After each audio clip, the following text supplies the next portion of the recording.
Hürmetli vatandaş, bugünkü leksiyalarımızla başlayımız. Leksiyada size gacı rozu. Washington'dan sözleyimiz bugün çislağa 2024 yıl 4. ayının 24. günü. Haftaki çarşamba vatandaş. Bugün sizlerge sözleydiği leksiyalarda avval hazırkı vaziyet nime desiniz? Tüngün sözüldü kısaca. Mesela Amerika Qo'shma Shtatlarining Davlat ishlar kotibi Antony Blinken bugun 24 bo'lsa hozir Beyjingga Shanxayda ziyoratga yetib keldi. Beyjing Shanxayga ziyoratga berishdan avval Jungoning matbuotlari emaslan. Yarishar vaqt gazetasi Shanxuashi maqolalar xabarlar e'lon qilib Davlat ishlar kotibi Antony Blinkenni hamda Amerikani qo'shib tanqid qilgandek bo'ldi vatandoshlar. Demak, yaxshi qarshi olmadi. Biz o'tganda dedik-ku xabarimizda, leksiyamizda. Bu qatimki suhbat Jungo Amerika o'rtasidagi suhbat va qilishadigan gaplar nayta eg'ir, vazni eg'ir gaplar bo'lsa kerak dedik. Uning avvalida shu yerga safarga minishdan burun 23-kuni Amerika Qo'shma Shtatlar Davlat Mahkamasi 23-yillik kishilik huquq dokladini e'lon qilib, butun dunyodagi shuning munosabatli davlatlar to'g'risida to'xtalib, Jungoning kishilik huquq masalasi kelganda, masalan, Davlat ishlar kotibi Antony Blinken hozir Şinjan'da, ya'ni bizning tilimizda mustamlik Uyg'uristonda Uyg'urlarga irqiy qirg'inchilik yurgizdi, insoniyatga qarshi jinoyat sodir qildi. Uyg'urlar shu irqiy qirg'inchilikka uchragan millatdir. Shu so'zlarni qildi vatandosh. Undan keyin yana boshqa ko'rinishlar, siyosatdagi nozik masalalarda ko'rinishlar. Masalan, Amerika Davlat Majlisi vakillar umigining 23-kuni ziyorat uchun Tayvanga yetib kelishi, 24-kuni Amerika Qo'shma Shtatlar Davlat ishlar kotibi Antony Blinkenning ziyorat uchun Jungo Shanxayga yetib berishi. Bular selishtirma xarakterlik siyosiy yoki diplomatik faoliyatlar vatandosh. Shuni kendili yani bir g'ayriy ish, men buni Xitoy hukumati yoki bu hukmronlar guruhi Jungo Kompartiyasining yiligarligi dedim. Iqtisodshunoslar gazeti jurnalida Pengyujin ismli bir kishi, ya'ni Jungo Tashqi ishlar ministrligining maslahatchisi deb atalgan bu kishi bir parcha maqola e'lon qilib, o maqolaning mavzusi nima ekan desangiz vatandosh, iqtisodshunoslar Pengyujin maqolaning mavzusi Rossiya Ukraynada cho'qim mag'lub bo'ladi. Ko'rdingizmi? Qarang. Jungoning olimi, Tashqi ishlar ministrligining maslahatchisi olim Pengyujin debdiki Rossiya Ukrayna ishidan mag'lub bo'ladi. Hozirgacha Jungo Ukrayna va Rossiya urushi qanday muomala qilib kelgan edi vatandosh? Hozirgi cho'ng diplomatik fikr qilishning mavzusi ham sen Jungo Rossiyaga yordam berding, harbiy ishlarda yordam berding, texnik ishlarda yordam berding, Rossiya Federatsiyasining davlat mudofaa sanoatiga yordam berding deb xalqaro tanqidlayotgan. Shundoq bir paytda shu sabablardan, yana boshqa qo'shimcha sabablar bilan Jungoga ziyorat kelayotgan Amerika Qo'shma Shtatlarining Davlat ishlar kotibi Antony Blinken Beyjingga tushganda, Andan 5-oyda Rossiya Federatsiyasi prezidenti Vladimir Putin Beyjingni, ya'ni Jungoni ziyorat qilishning harpisi turganda Jungoliklarning iqtisod jurnalida bunday maqolani e'lon qilishi, bu kulkulik, bu chandirib qo'yish bo'ladi. Birinchisi, Amerika Qo'shma Shtatlari Davlat ishlar kotibi Antony Blinkenga ko'rsatmoqchi bo'lyotdi. Yoki o'zining maydonida o'zgarish bo'ladiganligini ifodalab, biz Rossiyaga mana bunday qarshi turamiz yoki Rossiyani bunday tanqid qilamiz deb Davlat ishlar kotibi Amerikaning Antony Blinkenga Amerikaning Davlat ishlar kotibi Antony Blinkenga Jungoning olimi Peng Yujin iqtisodşünaslarda e'lon qilgan yuqorqi maqolasida o'zini ko'rsatmoqda. Vaziyat shundoq, endi buning qo'yilgan mavzu nima ekan? Mavzu shundoq ekan, kishilar nima deb qaradi buningga desangiz, hozir Rossiya Federatsiyasi prezidenti Vladimir Putin Jungoni ziyorat qilishga kelamdi, kelmamdi yoki bo'lmasa hozir Jungo matbuotlari va Jungoning olimi Peng Yujin prezident Vladimir Putinning yuziga bir kaçat saldi dedi. Bu aldığımızda kişiler 5. ay geldi.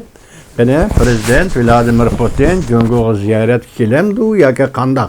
Ya bunu koyamaymiz. Bu devletler o'rtasidagi şu belgilenip bo'ldi vatandaş. Lekin Rossiya allaqachon xabar topdi. Bu maqoladami balki ichki davlat birlashib o'rlashgan ish bo'lishi mumkin. Bunu qo'yib turib, chekinib turib shuni so'zlayli vatandaşlarning esida bor. Hozir mustamlika Uyg'uriston to'g'risida mustamlika Uyg'uristonning siyosiy havosi to'g'risida vatandaş ancha-muncha xabarlarni ko'rib turyapmiz. Masalan, Xitoyning Uyg'urlarga yana qaratgan ifodasi yoki bostirish siyosatlari. Ondan keyin endi Xitoy hukumatining o'zining bu Uyg'uriston mustamlika Uyg'uriston to'g'risida ifodalar biz arliqda dedik. Reis, Qorchoq reis Erkin Toni yozdi. Qorchoq qo'shimi Xudoga shukr, shu Uyg'ur ekan Erkin Toni yozdi bo'pti. Shu reisni O'rta-Osiyoga ziyoratga chiqardi, u qaytib keldi. Ondan keyin 21 davlat Arab musulmon davlati, 49 davlat Arab musulmon davlatlarining hammasini Beijingga chaqirib, Urumchiga chaqirib ziyorat qildirib, ularni doklad berishga tashkillab, ziyofat berib, mehmon qilib bu harakatlarni qildi Jungo Kompartiyasi vatandaş. Bularning ishingizdan nima ekanligini hozir maqsad nima? Jungo Kompartiyasi shunaqa qilishki maqsadlar nima? Taqa bu oshkor chiqmadi o'ttirga. Lekin aytimizki tunigillardan boshlab hozir Istiqlol TV'ning xabariga qarasangiz 2024-yili Xitoyning ko'chmanlarni Uyg'uristonga ko'chirib kirishi jiddiylashdi va mo'l natija yaratdi degan mazmunda bergan xabarida vatandaş hozir oliy maktab bitirganlarni Shinjongga undaq gap yo'q. Jungoda oliy maktab bitirgan texnika kuchi va bilimi va savodi va oqqorini anqara oladigan Jungo ziyolilari yoki ziyolilar qatlami deganlar hargiz Uyg'uristonga kelmaydi bu kunlarda vatandaş. Hammasi qochdi, kash ko'tarib keladiganlar keladi bu yerga. Ishonma o ziyolilar deganga. Mushularga Uyg'uristonda bekorga uy bor, Uyg'uristonda bekorga yer bor, Uyg'uristonda haydaydigan bekorga pul bor, Uyg'uristonda yeydigan bekorga kavob bor. Taraf-tarafdan tashviqotlarni kuchaytirib, hozir Uyg'uristonga Xitoy ko'chmanlarini yetkazib chiqishdagi maqsadi nima? Bu ayan maqsadi nima deb savol qo'yishdan oyati yo'q. Nupus aholi mustamlikchiligi. Nupus aholi mustamlikchiligi, ya'ni Uyg'urni Xitoy nupus aholisi ichi ko'mib o'tish. Yoki Uyg'urni nupus aholi Xitoy ko'chmanlarining orasiga singdirib o'tish. Maqsad bir Uyg'uristonda Uyg'urni yo'qotish. Uyg'uristonda Uyg'urning yashash makoni, hayotlik makonini taraytish. Uyg'uristonda Uyg'urning qo'lidagi yer, zamin, suv, mulkini tortib olish, Xitoy ko'chmanlariga taqsim qilib berish. Oshkor shu darajaga chiqdi. Mesela 4. ayının 17-18 kunlaridagi Erkin Osiyo radiosi Uyg'ur til programmasi berilgan xabarlar qarab baqinglar. Shu darajaga chiqdi. Ya'ni bulang-talang ko'chmanlarni ko'chirib kelish. Xitoy mushu kunda nima bunday siyosatda qo'llandi deb baqing. Ha, vatandaş endi bu savolni qo'yib baqaylik. Nimishqa? Endi tunigillardan hozir Xitoyning to'g'ri battar chiqqan yana bir shuar nima desangiz, o şuarda Xi Jinping yeni şuar oturup koymuş. O bolsumu işlep çıkarışını Jungo'nun g'arbiga kengaytirish. Yoki Jungo'nun g'arbida ishlab chiqarish va sanoatni taraqqiy qildirish. Rasmi? Bunun aceplenmemiz muşur asma. Demek işlep çıkarışını özgertiş, şeklini, sanatını terakki kıldırış, bunu Xitay köşmelerini köçürüp geliş. Maksat nime? Uyguristan'ı tamam müstemlik kılış. Uyguristan'ı tamam Xitaylaştırış. Eğer vaqtdan vaqt gelip bir özgürüş yüz berdigan bolsa, Xitay Kompartiyasi aşağı köçüp çıkan bu siyasi köçmenler bir gün turalamdı Uyguristan'da. Eğer chet ellerde şu işler, mesela Uyguristan'a yardım beriş, Uyguristan'da kişilik hukuk meselesi kollaş bu hareketler buluvatkan muşundak günlerde esli kaydı bu işi bu köçmenlerine bir cümle sözüyle küçülüktenişiniz mümkün vatandaş. Bir cümle sözüyle. Vaqt kelgende bir cümle sözüyle bu köçmenlerine yani Xitayga köçürüp yolga salip qo'yalaysiz vatandaş. Nima bekada avarsizlar? Bu köçmenlerni Uygurlar kabul kılmaydı. Halkara cemiyet mecburlap tangandım Uygurlar kabul kılolmay bu siyasi köçmenlerge. Nüfus ahali müstemlikçiligi vatandaşım. Qanday kabul kılıdı Uygur halkı bunu? Kabul kılanmaydı ki bu köçmenlerni vatandaş. Ona demokratik göz qarası bilen kişilik hukuk bunda kaydı yok. Demokratiyanın yolu ve kişilik hukukun yolu ve bu devlet millet teveligi meselesi bu vatandaş. Bu siyasi hukuk, sorum hukuk, bir milletin devlet hukuku, devlet kuruş hukuku dairesindeki iş bu. Xitay köçmenleri siyasi köçmen sıfatı kiliversin deydiğin kaydı yok da. Nimiş ki bu erkek küçük kaldı? Gap hazır koyulduğun sual Cumhuriyet Kompartiyası niçin bu erkek küçük kaldı ya? Amerika Qo'shma Shtatlari Davlat ishlar kotibı Antony Blinken'in bu qatimki Beijing ziyoratini shundoq dedi, hozir yana bir torbeti, hozir yozib olaman deb yozib olmabdiman, ertaga kelay. Nima dedi dem, eng oxirgi tugallanish dedi. Suhbatning eng oxirgi kulminatsiya nuqtasi dedi. Muşunun bilen Amerika Cungo o'tirisidagi suhbat temisi oxirlashidir dedi. Şuna bakatem Davlat ishlar kotibi Antony Blinken'in Beijingni ziyorat qilishini biz odatdagi ziyorat emas dedi vatandaşlar. Tushundingizmi? Shunday dedi. Hozir Davlat ishlar kotibi Antony Blinken Beijingni ziyorat qilishdan burun hozir Cungo matbuotlari nima dedidan qizil siziqsizlik deydi. Masalan, Cungo'nun partiya gazeti, Yer shari vaqt gazeti nima dedi tartinmayla mavzu qo'yib da qiyofatingizni past ko'yiga tushirib olam. Davlat ishlar kotibi Antony Blinken Cungo'ga ziyorat kelyotdi. Hozir Cungo'nun Yer shari vaqt gazeti qiyofatingizni past ko'yiga tushirib olam. Buni boshqacha ism bilan tarjima qilish kerakda aldirab qoldim vatandash. Past ko'yiga tushirib olam.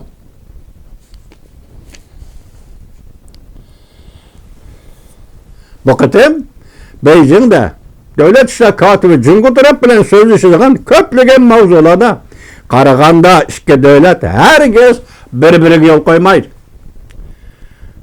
Hong Kong nima dedi? Hozir Cungo hukumati 5 masalani nishon qilib qizil siziqni sizdi.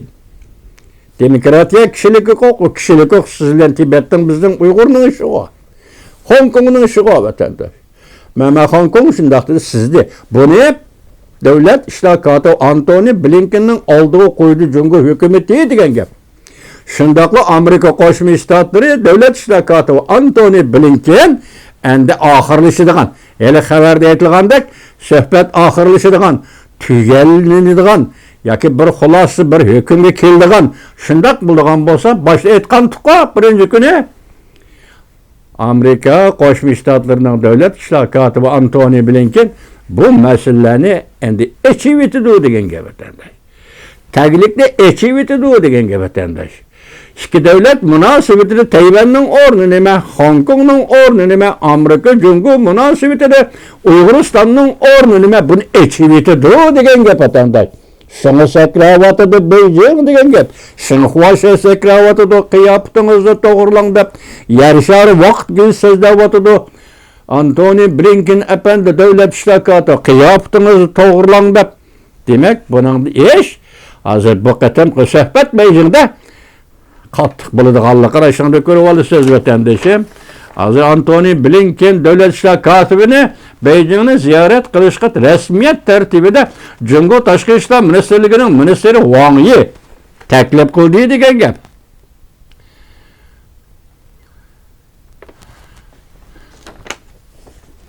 Anlayın bu gizler nime deyilden? Cungo'nun gizleri. Hazır Antony Blinken düştü o hazır Şanghay'da o. Şunundan burun Cungo'nun gizleri nime deyilden? Birinci doğru bilişin tiklaş. Amerika Cungo oturdu doğru tonuş ve doğru bilişin tiklaş. Amerika Cungo zaten hemkarlaşmışlar mı ya ki rekabetçiler mi? Amerika taraf Prezident Joe Biden aytgan soğuk münasibetle uruşı kılmayımız degan sözünü Amerika tarafının əməliyləşdirişini ümit kılımız. Mesela Cungo deydi ki Amerika taraf yani Prezident Joe Biden söz degendek soğuk münasibetle uruşı izlenmeyimiz degan gapni əməliyləşdirişi gerek. Diyaloglu işini Amerika Cungo oturuşu köpeytiş gerek.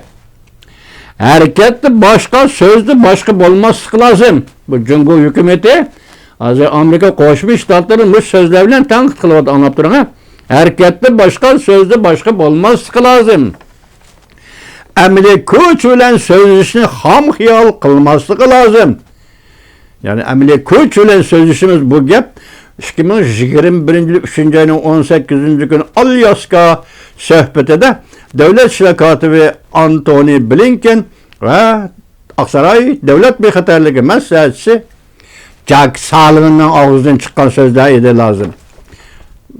Sözler ede vatandaş.